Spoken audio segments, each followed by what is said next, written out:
नमस्कार साथियों eighth pay commission की आज मैं 3 बड़ी खबरें लेके आया हूँ। और ये खबर दोस्तों जितने भी पेंशनर हैं उनके लिए ये खबर काफ़ी इम्पोर्टेंट है। एट्थ पे कमीशन में अभी तक कितनी क्या तैयारी हुई है वो आपको मैं बताऊंगा। यहाँ पर आज हम 3 बड़े खबर लेके आए हैं जिस पर आज हम बात करेंगे।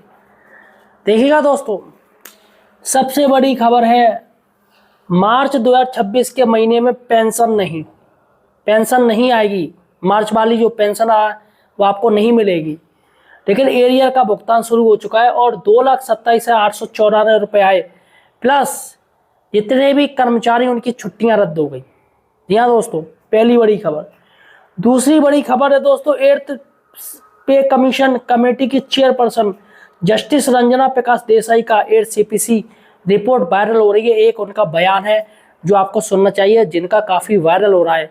और दोस्तों तीसरी बड़ी खबर है, एट्थ वेतन आयोग की अब तक की मांगों पर एक नज़र डालते हैं। क्या क्या मांगे रखी हैं कर्मचारी NCJCM और आर्मी की तरफ से क्या रहा है और FNPO की तरफ से क्या क्या मांगे रखी गई। दोस्तों आज हम जितने भी कर्मचारी संगठन हैं उनकी मांगों पर गौर करेंगे। अतः साथियों, सही और सटीक जानकारी के लिए आप हमारे चैनल द फाइनेंशियल हेल्पर को सब्सक्राइब जरूर कीजिए। देखिएगा दोस्तों, यहाँ पर सही और सटीक जानकारी सिर्फ हमारे चैनल पर मिलती है। हम बिना फैक्ट के, बिना सोर्स के, बिना सही जानकारी के कोई बात नहीं करते हैं। तो यार दोस्तों, अगर आपको ट्रस्ट चाहिए तो आप हमारे चैनल को सब्सक्राइब जरूर कीजिए। लाल रंग का सब्सक्राइब बटन दबा दीजिए। इससे क्या है, आपसे 1 रुपया भी नहीं लगेगा और आपको अच्छी खासी नॉलेज मिलेगी। और काफ़ी यूट्यूब वाले जो कि फ्रॉड वीडियो डालते हैं, आपको मूर्ख बनाते हैं, लेकिन यहाँ पर आपको सही और सटीक जानकारी मिलेगी। तो चैनल को सब्सक्राइब जरूर कीजिएगा अगर आप पेंशनर हैं या फिर गवर्नमेंट एम्प्लॉय हैं। तो देखिए दोस्तों, सबसे पहली खबर है वो है मार्च 2026 के महीने में पेंशन नहीं। जी हाँ दोस्तों, यहाँ पर पेंशन आपकी नहीं आएगी। देखिएगा, मैं आपको बता दूँ, लेकिन एरियर का भुगतान शुरू 2,27,894 प्लस छुट्टियां रद्द। देखिएगा, आपको पता होगा मार्च का जो महीना होता है वो वित्तीय वर्ष का आखिरी महीना होता है। तो यहाँ पर सारे जो कार्य होते हैं वो वित्तीय वर्ष वाले होते हैं। तो ऐसे में दोस्तों मार्च का महीना जो लास्ट है, इसमें सारा काम जो सरकार के जितने भी फाइनेंस, जितने भी वित्त विभाग हैं, है ना, वित्त डिपार्टमेंट जितने भी हैं, आपके सैलरी डिपार्टमेंट है, पेंशन डिपार्टमेंट है, सभी का दोस्तों यहाँ पर मार्च का काम चलेगा। अब ऐसे में दोस्तों जितने भी बैंक कर्मी हैं, वित्त विभाग से जुड़े हैं, वित्त विभाग हो चाहे वित्त मंत्रालय हो, सभी की दोस्तों छुट्टियां रद्द कर दी गई हैं। सभी को काम करना पड़ेगा 31 मार्च तक। सरकार का पूरा लेखा जोखा उनको बनाना पड़ेगा। तो सभी की छुट्टियां रद्द कर दी जो इस विभाग से जुड़ा हुआ है। अब दोस्तों सबसे बड़ी बात है कि जितने भी पेंशनर हैं उनको दोस्तों पेंशन 25 से लेके 30 मार्च या 31 मार्च तक उनके खातों में आ जाती है। लेकिन दोस्तों मार्च वित्तीय वर्ष होने की वजह से पेंशन जो आपको मिलेगी, आपको जो मार्च की पेंशन आएगी वो दोस्तों अप्रैल में आएगी। जी हाँ, पेंशन तो आपकी मार्च की आएगी लेकिन वो अप्रैल में पहुंचेगी, यानी 1 तारीख से लेके 5 अप्रैल तक आपके खाते में आ जाएगी। ये दोस्तों वीडियो इसलिए और ज़रूरी है, काफ़ी पेंशनर परेशान हो जाएंगे कि हमारे मार्च के पेंशन नहीं आए। और दोस्तों काफ़ी जो पेंशनर है उनके ऊपर लोन चलता है, वह काफ़ी ज़्यादा काम है दोस्तों, उनको उनकी दवाई ववाई का खर्चा वर्चा है, ट्रीटमेंट है, बच्चों का सेटलमेंट है, बच्चों की लाइफ वो करना सिक्योर, तो काफ़ी प्रेशर रहता है। ऐसे में पेंशनर परेशान हो जाएंगे। तो वो यहाँ जानकारी लेंगे कि आखिर मार्च की पेंशन क्यों नहीं आई। तो यहाँ पर मैंने आपको एडवांस में बता दिया है कि आपकी पेंशन इस बार लेट आएगी दोस्तों। लेकिन सबसे बड़ी बात है कि आपका अगर एरियर है तो एरियर का दोस्तों भुगतान आपको मार्च में मिल जाएगा और एरियर का भुगतान शुरू भी हो गया है दोस्तों। जी हाँ, बाकायदा दोस्तों एक मैं पेंशनर को आपका वीडियो दिखाऊंगा जो वो बता रहा है कि मेरा मार्च का जो पेंशन है वो आने लगी है, सॉरी एरियर आने लगा है। उसका जो एरियर है 2,27,894 रुपये आया है। तो ये वीडियो आपको देखना जरूरी है। सबसे पहले उस पेंशनर की आप बात सुन लीजिए, वो क्या कह रहा है। सर मैं नायक उमाशंकर देव आर्मी से 2006 जून को रिटायर हुआ हूँ। सैनिक पाठशाला का वीडियो देखने के बाद पता चला मेरे लिए MSCP हवलदार लागू है। मैं तुरंत सैनिक पाठशाला से ज्वाइन किया। सैनिक पाठशाला की गाइडेंस के मुताबिक मैंने सिटी ग्राम्स में ग्रीवेंस डाला। ग्रीवेंस डालने के बाद सितंबर महीने में ग्रीवेंस डाला। काफ़ी संघर्ष के बाद 2 मार्च 2026 को मेरे खाते में 2,27,894 रुपीज़ क्रेडिट हुआ है। मैंने सैनिक पाठशाला के बहुत आभारी हूँ। सभी सैनिकों को मेरा ये सलाह है, सैनिक पाठशाला से प्लीज़ जुड़ जाइए। आपको अगर कोई भी पेंडिंग है सब आपको क्लियर हो जाएगा। देखा साथियों, यहाँ पर पेंशनर ने बता दी कि उसका एरियर आने लगा है और काफ़ी लोगों का एरियर भी आने लगेगा जिनका एरियर बनना है। सबसे बड़ी बात है दोस्तों ये कि इस वीडियो को आप शेयर कर दीजिएगा ताकि आपके जो साथी हैं, आपके जो मित्र हैं, इस वीडियो को देख लें और उनको परेशानी ना हो। क्या मतलब वो बैंक में कांटेक्ट करें या कहीं और कांटेक्ट करें या विभाग से पूछे सर हमारी मार्च की पेंशन क्यों नहीं आई, तो उनको जानकारी रहे पेंशन आपकी आएगी, लेकिन मार्च वित्तीय वर्ष होने की वजह से वो लेट आई, अप्रैल में आएगी। चलेगा दोस्तों, ये होगी पहली बात। अब बात करते हैं दूसरी, 8th पे कमेटी की चेयरपर्सन जस्टिस रंजना प्रकाश देसाई, इन्होंने दोस्तों 8th CPC की रिपोर्ट के बारे में एक बहुत बड़ी बात कह दी है। इनका दोस्तों एक वीडियो है जो कि काफ़ी वायरल हो रहा है। आखिर 8th CPC की रिपोर्ट के बारे में क्या क्या चीज़ें रहेंगी, उसके बारे में रंजना देसाई जी जो चेयरपर्सन है, यही मैंने दोस्तों, आखिर वो क्या कह रही हैं। सबसे पहले हम वीडियो देख लेते हैं, फिर आगे हम बात करेंगे कि अब तक की क्या क्या मांगों पर सरकार ने विचार किया है। हम लोग सब कमेटी मेंबर्स आज आपके सामने हैं। आज से हमारा काम शुरू होगा। कमेटी को ऐसे टास्क दिया है कि हम लोग एसेस करेंगे क्या रिक्वायरमेंट है, ये सब पहले हम एसेस करके हम एक ड्राफ्ट बनाएंगे। इसके लिए हम पब्लिक कंसल्टेशन करेंगे। पब्लिक कंसल्टेशन के लिए हमने हमारी कमेटी के टू कमेटीज़ बनाई है, सब कमेटीज़। उसमें पब्लिक कंसल्टेशन के लिए लोग जाएंगे और एक ड्राफ्ट बनाने वाली कमेटी। फिर दिल्ली में भी हमारी मीटिंग्स होगी, वहाँ भी हमने ऑफिस एस्टेब्लिश। तो दोस्तों ये रंजना देसाई जी का वीडियो है जो कि मैंने आपको बता दी। अब 8th पे कमीशन की तरफ से दोस्तों क्या क्या होगा, उनके तमाम जो कमेटी है वो क्या क्या करेगी, मैं आपको बता दूं। अब मीटिंगों का दौर चलेगा। देखिएगा दोस्तों, यहाँ पर मैं साफ साफ देखिएगा 8th पे कमीशन की वेबसाइट है, उसका मैं एक ऑप्शन खोल रहा हूँ। यहाँ पर साफ साफ देखिएगा मीटिंग विद एसोसिएस या यूनियन इन स्टेट। तो यहाँ पर साफ साफ कह रहे हैं कि अगर आपके स्टेट में जितने भी यूनियन है जो मान्यता प्राप्त हैं उनसे मीटिंग का दौर चलेगा। वो दिल्ली में भी हो सकती है या आपके राज्य में कहीं पर भी हो सकती है।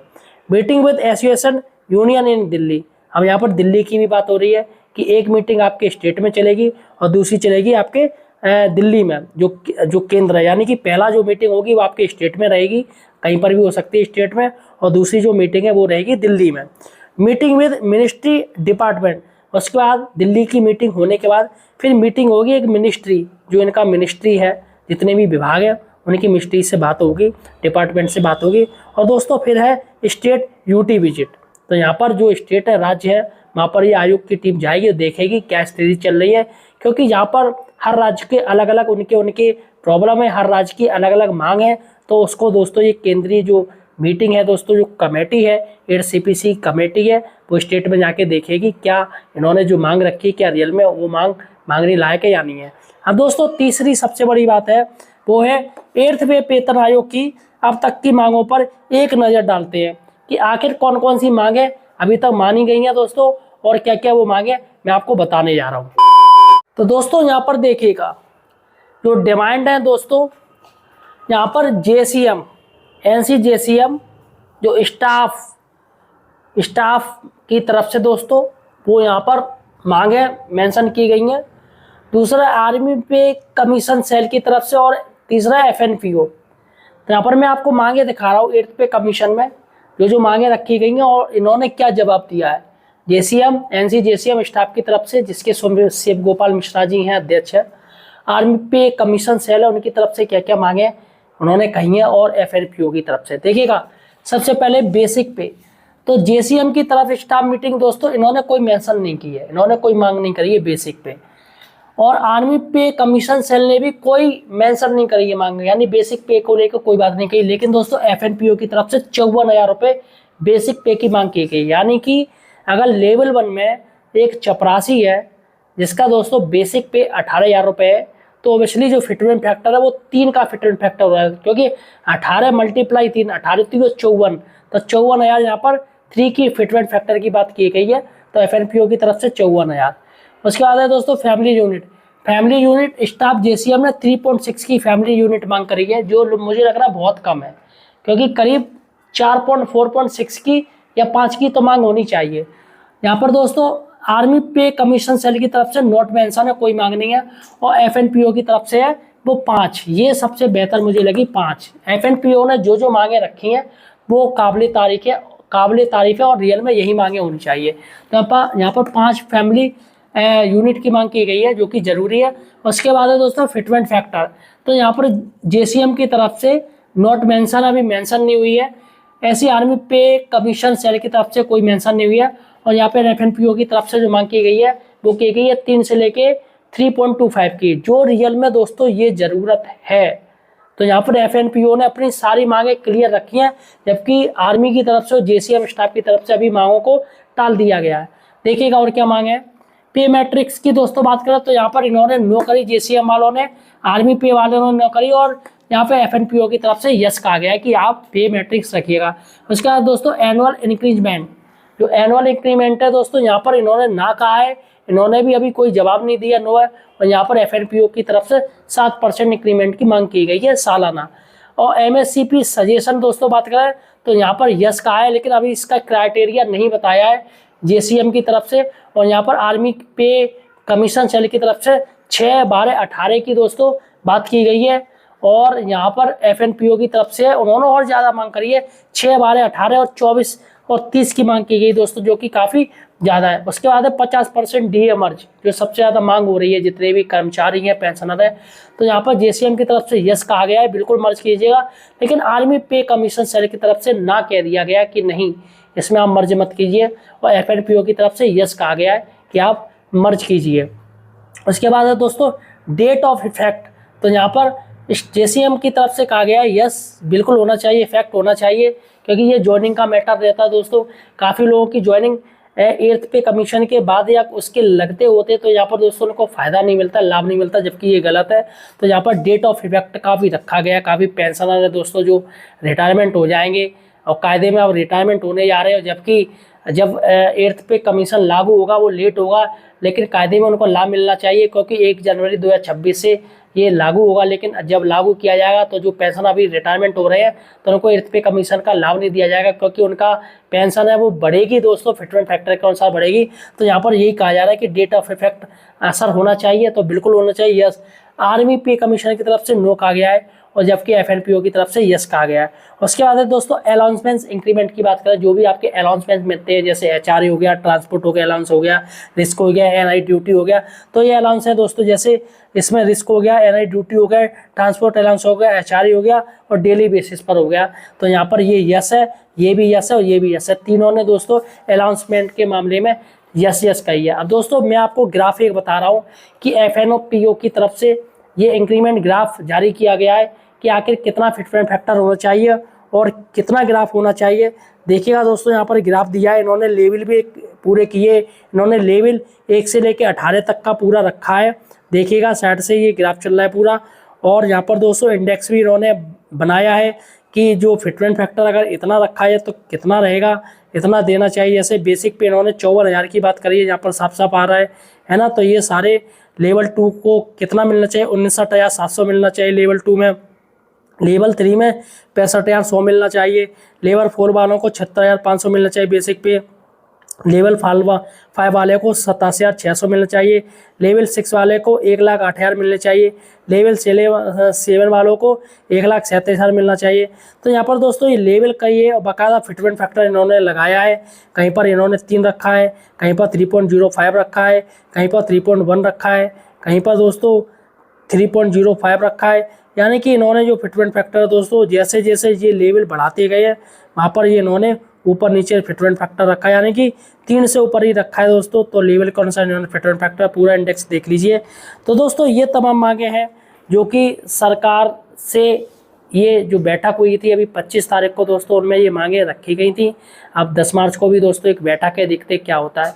तो फिलहाल साथियों आपको कौन सी मांग सही लग रही है ये मुझे कमेंट सेक्शन में बताइएगा, और आप मुझे किस राज्य से देख रहे हो या आप किस डिपार्टमेंट से रिटायरमेंट हुए हो या आप किस डिपार्टमेंट में नौकरी कर रहे हो, ये भी मुझे ज़रूर बताइएगा। और यार वीडियो को शेयर कर दीजिएगा तमाम अपने उन साथियों को, ताकि सही और सटीक जानकारी उन तक पहुँच सके। मिलते हैं एक नई वीडियो के साथ, तब तक के लिए धन्यवाद।